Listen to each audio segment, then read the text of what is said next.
Hi, everyone. We're here on the fourth floor of the International Maritime Organization, and I am with Kaylon Young.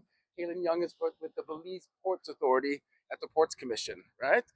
Kaylon, I know you've been doing this work here at the IMO for a while, and we're at a strategic place today while we're looking at how we're going to basically actionize the greenhouse gas strategy that came into play 2 years ago. Yeah. But in terms of climate change and Belize, why is this so important for Belize? Well, it's definitely important for Belize as a country, not just for our maritime sector, but for the country in a whole. We're greatly affected by the effects of climate change. We're in the Caribbean region, and as you know, many hurricanes are getting more intense because of the climate change, the weather conditions, the rising sea level.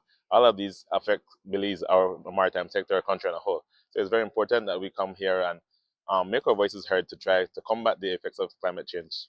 And the voice of the Caribbean is getting louder and stronger in this room. And as everyone should know here, the IMO is a regulatory body, right? This is what we are doing. So in terms of climate, how is it affecting the maritime sector, the shipping sector, specifically for Belize, but for the Caribbean as a whole? Well, most ports, especially in the Caribbean region, they are built at sea level.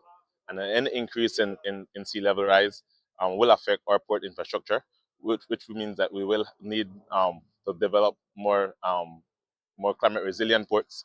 The weather patterns in the Caribbean are changing, so it will affect the logistics, transport, of goods in our region. So it's very important that we come here and ensure that these things we can find ways to combat these issues that we're facing from the maritime sector.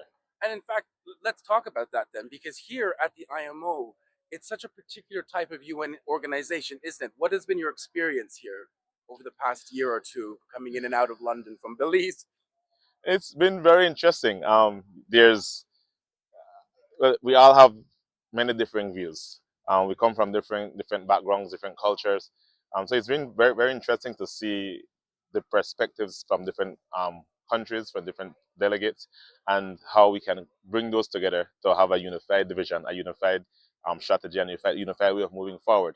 So it's very interesting to how all this comes together, to have one agreement where which we would all be globally implementing. And that's what we're all supposed to be doing here. Yeah. 176 countries coming together to Yeah. agree on something. But as we see, there are divisions in the room. And at the moment, we're all here for the MEPC, that's the the Marine Environmental Protection Committee. But last week we had the ISWG, the working group, and then we had another one in February, and then another one in October. So what is the best outcome you can think of for the MEC? What can they come up with this week that will actually really transition to a greener economy, or a greener economy for shipping? Well, what we're hoping for is to get measures that not just ensure the transition, but will also ensure just an equitable transition for us as member states. Of course, we want to meet the GHG strategy. Of course, we want to decarbonize shipping, but we have to ensure that it's just an equitable for us in all countries, especially in regions that are negatively disproportionately negatively impacted. That means we might need funds that to assist us to develop our climate infrastructure, our port developments. And so what I want to see is that we have measures that we can all be satisfied that meets our needs and ensure that just an equitable transition. And that's key, right? This Yes. just and equitable transition, Yes. a transitioning away for everybody into green fuels Yes. for this particular industry. And that's not evident, is Yeah. it? Yeah. So the last thing I'll ask you about is this Caribbean shipping lanes project that's been ongoing, or kind of just started actually in the Yeah. Caribbean. And so how is that affecting the maritime sector in Belize? Well, I think it's not just for Belize, but for the Caribbean region. Mm. The Caribbean Shipping Link project has been very instrumental. They've provided a lot of guidance, a lot of technical guidance, a lot of legal guidance for Caribbean countries, for our delegates.